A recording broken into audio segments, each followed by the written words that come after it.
Hello,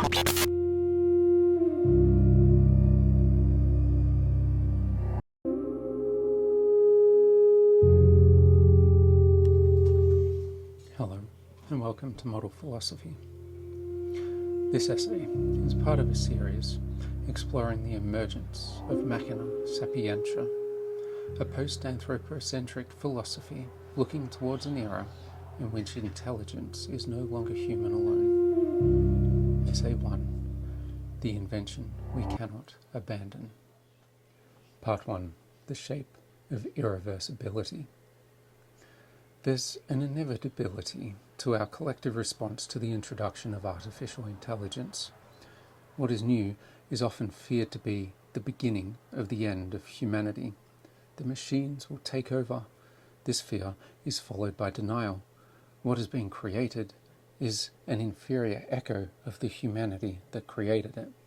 Then, once the technology has been embraced, the panic and fear all fade away, and society continues forward, birthed anew in the wonders of an upgraded world. Each generation of technology has faced the same kind of resentment. Scholars that dismissed writing as a second-hand substitute for memory, the craftsmen who frowned upon industrial machines as crude and soulless, the critics who looked at the internet as a passing novelty.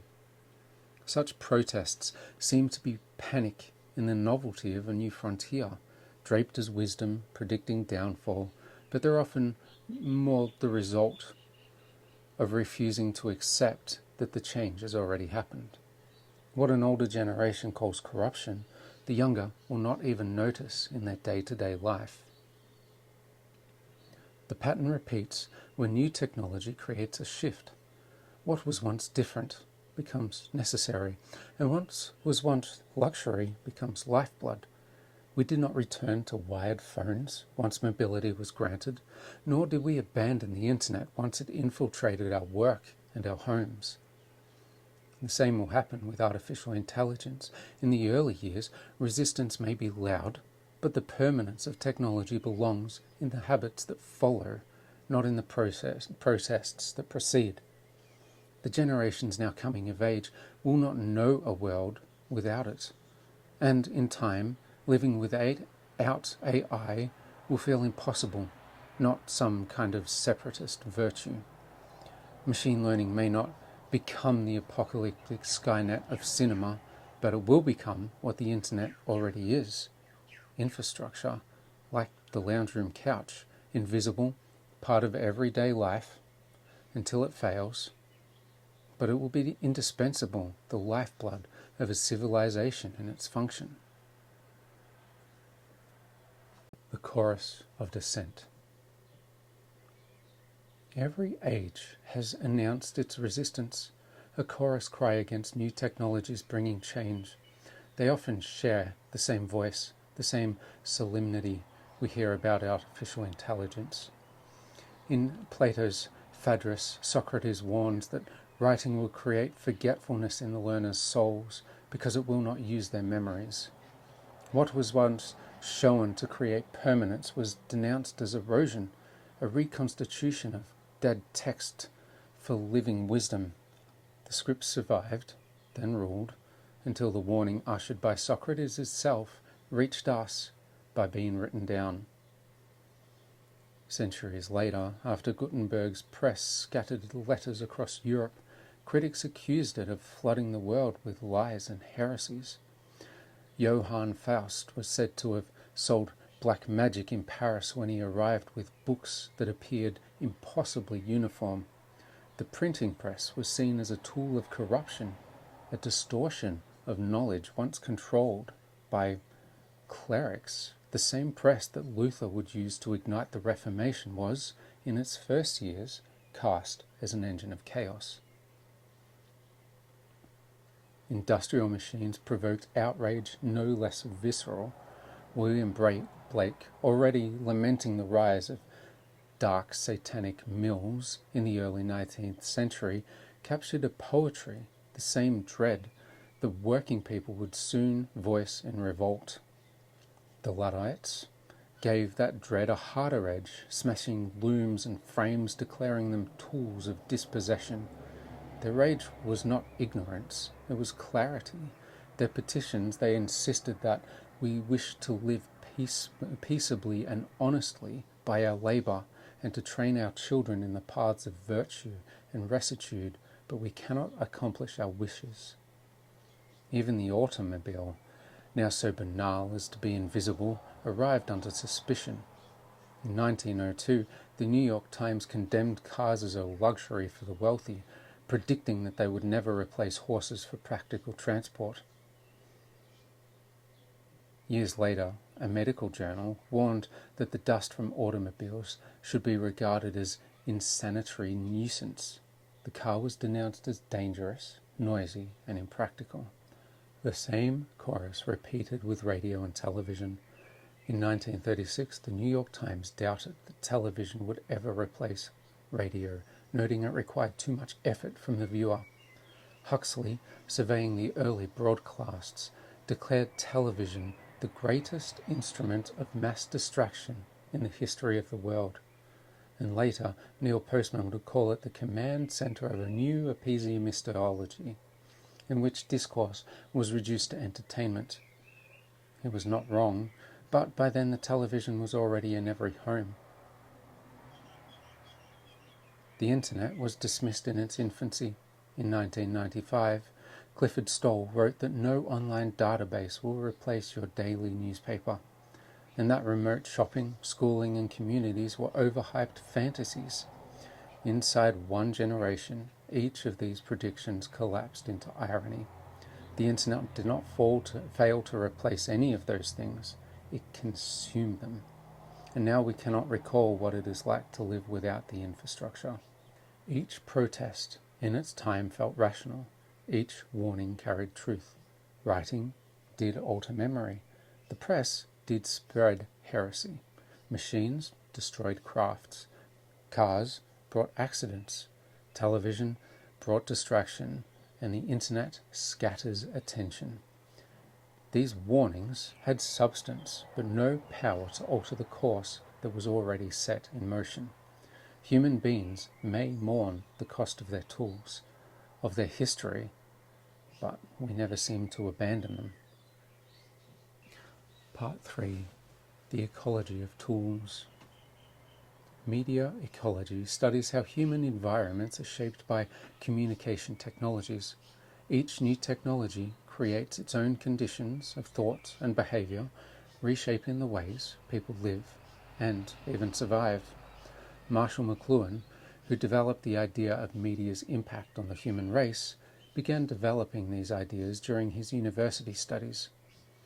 McLuhan defined media as anything that extends the human body. Under this definition, both computers and clothing can be identified as media. He described 4 eras shaped by dominant media: the tribal age, the literacy age, the print age, and the electronic age. Neil Postman insisted that a new technology is not simply an addition to life, but an environment. To add a medium is to alter the whole ecology of thought and culture. Nothing remains untouched. A computer or a mobile phone is not just a tool at hand, it infiltrates the way we see, speak, remember, and think. The arrival of artificial intelligence cannot be treated as a standalone device, like a faster abacus or a more convenient typewriter. It's an environmental shift in cognition. We cannot treat it as optional because it already operates against our established pathways. It has already altered the way we work and will continue to shape society in ways that we cannot predict, just as every media that has come before has done. McLuhan coined the term, "the medium is the message." This proposes that the medium shapes the meaning of the message, influencing how it is understood and valued. The way the message is transported has as much impact as the message itself. As an example, a newspaper from the 1950s was read slowly, consumed word by word, whereas a news article today is absorbed in a long scroll on a handheld device. Traditional print was processed through deliberate reflection, while newer media engage us at the level of a nervous system response. The new technology is going to affect humankind much the same as every technology before it. There will be impacts to the human race, altering our cognitive habits and the way of approaching the world, and eventually it will be done in a way that we cannot live without. For better or worse, this new medium will reshape humankind. Part 4. The Seduction of Utility. It is the quiet seduction of usefulness that allows us to embrace new technologies. After the initial fear passes, we allow new space in society to make way for the shift. Plato warned that writing would weaken memory, but he did underestimate the need for permanence that society wanted. The printing press unsettled authority, yet it spread scripture and literacy. The radio shifted attention to voices over the airwaves, but it gave companionship to the isolated. Television flattened discourse, but it created mass culture. The internet dissolved patience, yet it absolved continents into a single conversation. With each technology, the downsides were seen upon the horizon, but they were overlooked because of the benefits that were provided. Neil Postman's observation that a new technology begets a new environment shows that the change is ecological. Everything that comes after is touched. This is why seduction is more enticing than inertia. A tool may be frowned upon and rallied against, but the environment created by it is harder to escape. The cost is tangible, felt in the way that we work and interact, but the benefits change the environment we live in. We read the book and forget the memory we've lost. We listen to the broadcast and miss the silence that it replaced. We scroll the feed and call it social connection, even as our attention starts to fade. Artificial intelligence follows this same pattern. Doctors rely on pattern recognition that outperforms the human eye. Laboratories sift through the chemical wilderness with algorithms that never tire, finding compounds that no person could discover in a lifetime. Translators write fluently across languages they will never master, guided by systems that train on centuries of text.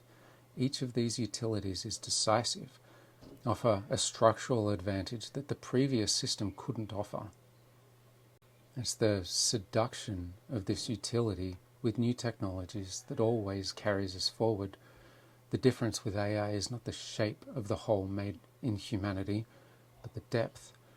Writing uses memory, but AI replaces the act of reasoning. In the past we outsourced recall, now we outsource judgment. We may mourn the slow fading of our own capacities. Over time, the seduction will hold, and eventually our skills will be added to the history books, because, as with every technology before, it becomes the water in which we live. Part 5. The Law of No Return. History already shows us the path. Once a technology has made something easy, we don't walk back. No cultural precedent exists for abandoning a tool once it's entered daily use. The wheel may erode landscapes, the press may scatter heresies, the screen may thin our attention, but they all remain. We live with them as if they were always there. Our pattern is not careful adoption, but compulsion, edging towards addiction rather than deliberation. Even in the rare instances where a device falls into disuse, it's not because we chose to lay it down, but because we found something else that displaced it. We do not return to older forms out of principle. We abandon them only when the new proves to be more seductive. Clay tablets gave way to parchment, not because memory was restored, but because parchment was lighter. The horse gave way to the car, not because it was kinder to streets, but because it was faster. Each step carried a loss, but loss was never enough to turn us back. Think of a world without writing, without books or internet, a world in which society gave up on technological innovations that altered our lifeblood, inventions we use every day and now depend on. In that possible timeline, We could also abandon artificial intelligence. But we won't allow that. Not now. We've seen the difference it could make. The horizon may carry warnings, but the benefits will overrule all of those. Part 6. The first recognition. The first recognition is that we will not abandon invention. In regards to artificial intelligence, we're going to need to find a philosophy of coexistence, and that begins with this first acceptance. We discard the fantasy of refusal. The debates about artificial intelligence as apocalypse, Terminator, and final invention may serve a role in cautioning us, but they're all delusions of choice. We've already chosen. Invention itself is moving forward. Invention is ecology. Philosophy has always been the way we have navigated what we have made. Plato's dialogues gave order to the written word, even as Socrates mistrusted it. Enlightenment, reason sharpened itself in the shadow of science and empire. Philosophy has consistently been a process of creating meaning after the fact, a gradual attempt to comprehend the circumstances we already find ourselves in. We may imagine ourselves as authors of systems, but more often we inhabit the things we create, playing a role within them. Philosophy does not help us to abandon this new technology, but it does provide a language for dwelling within this new world, for helping us to understand the shift and to interpret the machine with us.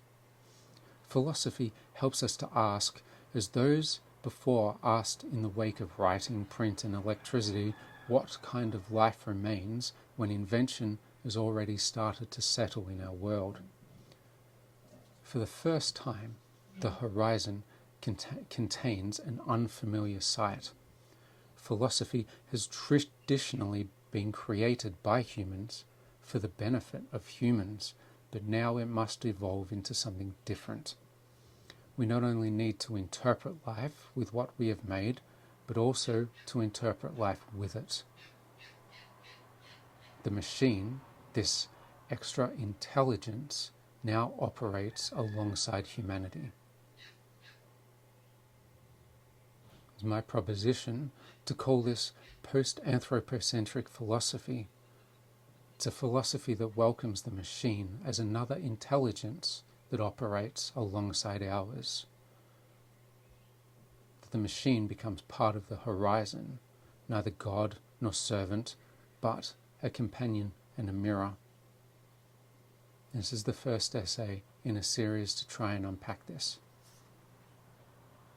And this is the first recognition. My name is James. This is Model Philosophy. Thank you for being here.